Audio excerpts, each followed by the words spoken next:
ومن الليل فتهجد به نافلة لك عسى أن يبعثك ربك مقاما محمودا।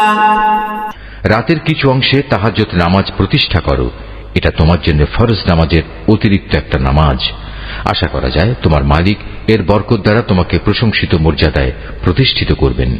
وقل رب أدخلني مدخل صدق وأخرجني مخرج صدق واجعل لي من لدنك سلطانا نصيرا। তুমি বলো, হে আমার মালিক, যেখানেই আমাকে নিয়ে যাও না কেন তুমি আমাকে সত্যের সাথে নিয়ে যাও, এবং যেখান থেকেই আমাকে বের করো না কেন সত্যের সাথেই বের করো।